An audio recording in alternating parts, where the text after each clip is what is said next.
ghastly boys and ghastly ghouls, welcome to my euligionous abode.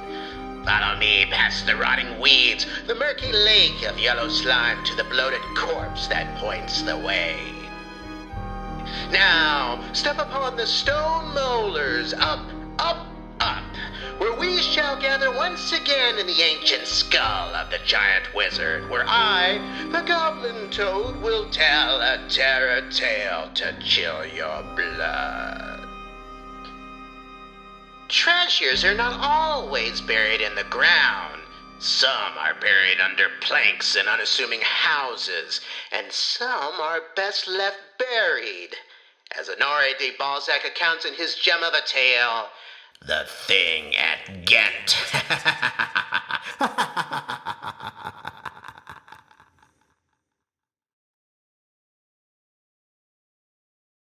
The Thing at Ghent by Honoré de Balzac. A peculiar thing took place at Ghent while I was staying there. A lady, 10 years a widow, lay on her bed, attacked by mortal sickness. 3 heirs of collateral lineage were waiting for her last sigh. They did not leave her side for fear that she would make a will in favor of the convent of Beguine, belonging to the town. The sick woman kept silent. She seemed to be dozing, and death appeared to overspread very gradually her mute and livid face. Can't you imagine those 3 relations seated in silence through that winter midnight beside her bed? An old nurse is with them, and she shakes her head. And the doctor sees with anxiety that the sickness has reached its last stage, and holds his hat in one hand, and with the other makes a sign to the relations, as if to say to them, I have no more visits to make here. Amid the solemn silence of the room is heard the dull rustling of a snowstorm which beats upon the shutters. For fear that the eyes of the dying woman might be dazzled by the light, the youngest of the heirs had fitted a shade to the candle which stood near the bed, so that the circle of light scarcely reached the pillow of the deathbed, from which the sallow countenance of the sick woman stood out, like the figure of Christ, imperfectly gilded and fixed upon a cross of tarnished silver. The flickering rays shed by the blue flames of a crackling fire were therefore the sole light of this somber chamber, where the denouement of a drama was just ending. A log suddenly rolled from the fire onto the floor, as if presaging some catastrophe. At the sound of it, the sick woman quickly rose to a sitting posture. She opened 2 eyes, clear as those of a cat, and all present eyed her in astonishment. She saw the log advance, and before anyone could check an unexpected movement, which seemed prompted by a kind of delirium, she bounded from her bed, seized the tongs, and threw the coal back into the fireplace.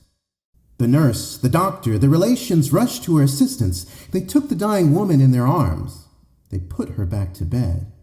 She laid her head upon the pillow, and after a few minutes, died, keeping her eye fixed, even after her death, upon that plank in the floor which the burning brand had touched. Scarcely had the Countess van Ostrom expired when the 3 co-heirs exchanged looks of suspicion, and thinking no more about their aunt, began to examine the mysterious floor. As they were Belgians, their calculations were as rapid as their glances. An agreement was made by 3 words uttered in a low voice, that none of them should leave the chamber. A servant was sent to fetch a carpenter. Their collateral hearts beat excitedly as they gathered round the treasured flooring and watched their young apprentice giving the first blow with his chisel. The plank was cut through. My aunt made a sign, said the youngest of the heirs. No, it was merely the quivering of light that made it appear so, replied the eldest, who kept one eye on the treasure and the other on the corpse. The afflicted relations discovered exactly on the spot where the brand had fallen a certain object artistically enveloped in a mass of plaster. Proceed, said the eldest of the heirs. The chisel of the apprentice then brought to light a human head, and some odds and ends of clothing, from which they recognized the Count, whom all the town believed to have died at Java, and whose loss had been bitterly deplored by his wife.